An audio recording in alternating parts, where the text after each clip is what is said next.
kàddu yi nga xam ne itam yëkk na ko daal di koy jëmale exactement si tirailleurs yi ba tey mi ngi wéy daal di sute exactement li nga xam ne moo di ay kàddu jóge si ñenn ñi nga xam ni itam moo daal di jege loolu ki nga xam ne moo di le président Bassirou Diomaye Diakhar Faye bokk na si ki nga xam ne moo di Lansana Gagny Sakho moom jàpp nañ nag le 1er décembre 2024 le président du Sénégal, Bassirou Diomaye Faye, a rendu hommage aux héros africains qui ont contribué à écrire dans le sang et la sueur la glorieuse histoire de la libération. Que ni ki nga xam ne moo di Diomaye sàggan na ñi nga xam ni itam ñoo daal di joxe seenug deret seenug lépp ni rek li nga xam ne moo di Sénégal daal di moom boppam. À Dakar, un vil individu affirme que nos héros sont des traîtres qui trahissent seront coupables d'une justement trahison. En tout cas jàpp nañu itam loolu Cheikh Omar Diagne waru ko wax benn yoon ba tey si nga xam ne moo di réaction yi bokk na si Assane Diom Ndiaye moom nee na Cheikh Omar Diagne a sans doute confondu l'histoire maanaam dafa daal di juum exactement si histoire bi nga xam ne itam yëkki na ko. En tout cas donc le discours de Cheikh Omar Diagne bëri mi ngi prospérer exactement ay mbir dans l'espace public jëm si kàddu gi nga xam ne itam yëkki na ko que ni suñuy xool li nga xam ne moo di suñu ay tirailleurs ay traite lañu woon en tout cas mu nekk ay mbir yoo xam ni itam de plus en plus ñu koy daal di corriger bokk na si ki nga xam ne moo di Aliou Adam Ndiaye moom nag jàpp na ni laisser le discours de Cheikh Omar Diagne prospérer dans l'espace public est inacceptable en raison de son statut au sein de la République. Sa parole porte une caution institutionnelle subjective qui dépasse le cadre de sa personne, dénonce Aliou Adam Ndiaye comme ni itam naka ñeneen daal di dénoncer jëmale si li nga xam ne moo di ay kaddu yu Cheikh Omar Diagne. Alors avant Cheikh Omar de plus en plus nag li nga xam ne moo di mbir bi mi nga am ay rebondissements allant dans ce sens bokk na si ñi nga xam ni itam ñoo ko daal di ñaawlu ñoom Lansana Gagny Sakho ñoom Aliou Adam Diagne et tant d'autres naka daal di jàngatee li nga xam ni itam xewaat na si. nga ne les tirailleurs ils sont non quoi. Les tirailleurs ils sont non quoi. moom Cheikh Omar jàpp nañ les tirailleurs sont des traîtres. non je crois que da nga ne héros. waaw héros. ils sont non noonu la Lansana Gagny waxee. ils sont nos héros. déedéet yow boo nekkoon ci jamono Senghor dina la woo. dina la woo téléphone. parce que Senghor ci jamonoom même ceux qui faisaient le journal télévisé bu gisee nga def benn lapsus rek booy wàcc rek téléphone bi di sonné. ne la li nga prononcé nii di duñ ko prononcé. xam nga le mot héros. Même le pluriel, on ne fait pas la liaison. On dit non héros. Non héros. Voilà. Allez-y. Donc, Lansana Gagny Sakho. Mon vision me l'a dit, voilà, gis-gisam la gis. Donc, c'est vrai que tout le monde n'était pas d'accord. Voilà, une partie n'était pas d'accord de ce que le professeur Diagne a dit. Bachir, comment dire, Cheikh Omar Diagne, d'avoir, man wax naa ko fi démb. Nee naa la, donc je respecte moom. Comment dirais-je, sa vision des faits, moi khalatam, mais là où je ne suis pas d'accord avec Cheikh Omar Diagne, quand il dit c'est des traîtres, traître c'est un gros mot, il ne faut pas le dire. Même bu fekkee moom dafa am gëm-gëmam. doon trahir daal. voilà même bu fekkee moom loolu mooy gëm-gëmam moom Cheikh Omar Diagne, mais il ne faut pas dire à tout le monde ni que c'est des traîtres. Non, je ne suis pas d'accord. Je ne suis pas d'accord. Donc, il y a des expressions qu'on doit utiliser devant les caméras et micros pour ne pas blesser, pour ne pas heurter la sensibilité des gens.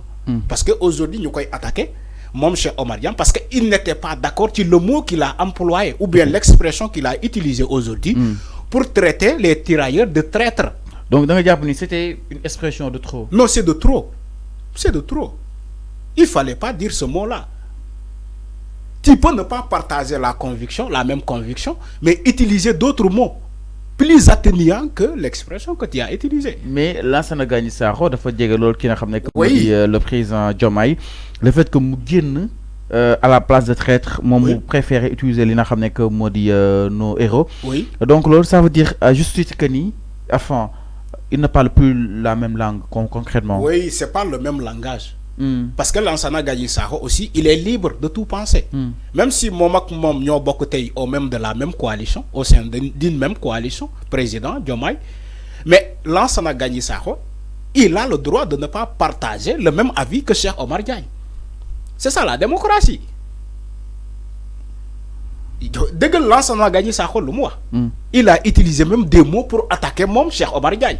Il a attaqué Cheikh Omar Diagne. Il a attaqué indirectement. Oui, il l'a attaqué. Donc c'est ça la démocratie. Il y a beaucoup de gens qui sont aujourd'hui dans le PASTEF. Ils ne sont pas d'accord avec ce que Cheikh Omar Diagne a dit. Ils ne sont pas d'accord. Mais c'est ça la démocratie. C'est ça la démocratie. La liberté de penser. On est dans un village planétaire. On est dans un régime démocrate. Bo xamantene Fallu war naa joxe xalaatam Arfan war naa joxe xalaatam sénégalais lambda bi war naa joxe xalaatam. Mais lu ñu bañ xalaatam mais lu ñu ko voilà xalaatam soxluñu ko dans l'espace public xalaatam dafa dem directement si ki nga xam ne que moo di le président Bassirou Diomaye Diakhar Faye d'où il est le ministre conseiller SOTM ak li muy incarné Arfan bokkul ak li nga xam ni itam peut-être mën nañ ko xaar si benn ministre mu génn moom ministre la dafa war am benn li nga xam ne que moo di peut-être zone de réserve quand même. ama boo ma dégloo. dama ne man d'accord ma ci les mots qu'il a utilisés. non da nga ne dafa war a wax. dama ne mais est-ce que un conseiller dafa war a génn di wax ci espace public. loolu tamit question la. il a été invité dans une émission. il a été invité. ok dans une émission. moo xalaatam. moo xalaatam. ñu koy ziar bu baax. mais lin la dañ ko invité ci benn émission muy joxe xalaatam. mais peut-être moom moo waroon def attention pour ne pas utiliser des mots de trop. dafa waroon def attention parce que parfois xam-xam bu feesee ci bopp bi rek dafay tuuru rek dafay tuuru mais mënoon a def attention pour ne pas dire ces mots. Aujourd'hui nekkatul une personne tellement libre. Il est dans un régime. Tey ce qui lui est permis de dire 2 ans ci ginnaaw moom Cheikh Omar Diagne ne lui est pas aujourd'hui permis parce que tey moom dafa bokk ci régime bi. dafa nekk ministre conseiller foofu auprès du président de la République. Il y a des choses yoo xamante ne tey même si il est libre de tout penser il doit pas dire ces choses-là. Il doit pas dire ces choses-là pour la simple et unique raison ni que tey dafa bokk ci régime bi mënoon a utiliser yeneen expression di ko wax pour sénégalais bu ko déglu day xam ni que kon Cheikh Omar Diagne partagé wul la même le même kii même opinion, mais aujourd'hui, mon moui watch d'autres formes. Mais quand il dit que c'est des traîtres, franchement, le mot traître, c'est trop. C'est trop, c'est franchement, c'est trop. Il ne devait pas employer ces mots-là. Tribunal, la nation sénégalaise sous le choc. Oui, depuis la présidence. Oui, loi comme titrage, ces journaux-là, ils titrent pour Diaye. Donc, nation n'est sous le choc, voilà. Non, la nation n'est pas sous le choc. Nation n'est sous le choc, personne ne va à ses occupations.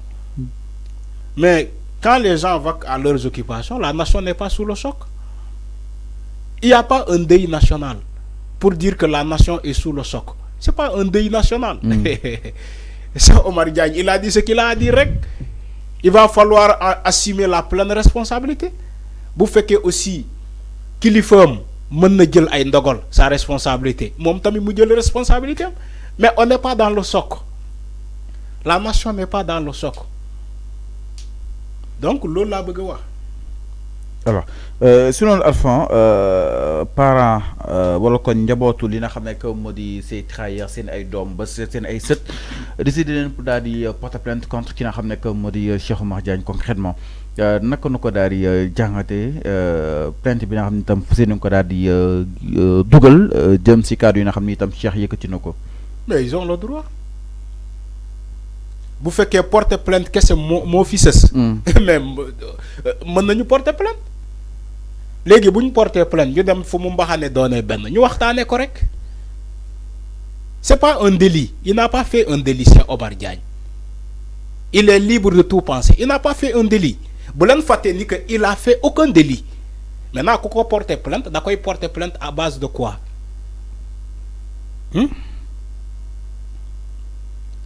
C'est la question que je pose. Parce que moi, depuis Dembe, il y a des gens qui lui portent plainte. Maintenant, boy porte plainte, Cheikh Omar Diagne. Mais lan nga koy porter plainte. Mais donc, insulte là envers leurs parents. C'est quoi une insulte? Mais enfin, tu as écouté Cheikh Omar Diagne? Oui, je l'ai écouté. Je l'ai écouté en intégralité. Je l'ai écouté. Mais le mot traître. Le mot traître, c'est quoi? C'est un gros mot. Li Moustapha Diakhaté waxoon avant ba tey ji mu ñu tëj ko 2 mois de prison. Oui. Moustapha Diakhaté lu mu waxoon. Mais il faut le demander à Moustapha Diakhaté. Moom mënuma ñëwaat ci loolu. waaw léegi après. Et après. léegi Cheikh Omar jàpp na ne amuñu daal lu mun a teg si noddam peut-être instant bi. À base de quoi? C'est ce que je vous pose la question. À base de quoi? Après bu ñu eggee lan la ñuy wax procureur. Parce qu'il a dit les tirailleurs c'est des traîtres. Point. Fin de citation. Maintenant je lui porte plainte parce que loolu la wax. Sama arrière-parent était un tirailleur. Je porte plainte contre Cheikh Omar Diagne parce qu'il a dit mon arrière-parent c'est un traître. Point. Okay. Oui. Les procureurs war na arrêter Cheikh Omar Diagne pour ça. Non. Ouais, mais je pose la question rek ñu koy porter plainte. Oui, je pose la question rek. Bu fekkee procureur tey war naa woo Cheikh Omar Diagne léegi da koy ne dama lay woo parce que dañ laa porter plainte ni parce que yow lii nga wax d'accord, je suis d'accord. Léegi après bu ñu demee les deux camps ñu waxtaan ba trouver une solution. Oui, mën na am les deux camps ñu toog waxtaan ba trouver une solution. Mais enfin ñi jàpp ni dafa war a baalu concrètement. Je suis d'accord. Là je suis d'accord. Dafa war a baalu publiquement de ce qu'il a dit. Dafa war a baalu. Là je suis d'accord. Je suis d'accord. Ni que dafa war a baalu publiquement. Cheikh Omar Diagne baalu publiquement les Sénégalais yi maa ngi jéggalu ci kaddu yu ma yëkkati yi wax ko li jëmale ko ci tirailleurs yi maa ngi jéggalu. Ce n'était pas de mon intention. Moi je suis d'accord pour qu'il s'excuse publiquement. Mais concernant ñu jàpp ko wala ñu dàq ko de ses fonctions, c'est là où je ne suis pas d'accord. Alors mi ngi noonu exactement kaaw ki nga xam ne que moo di Cheikh Omar Diagne si kanam yoon ak wàllu ko yoonal en tout cas donc les descendants juste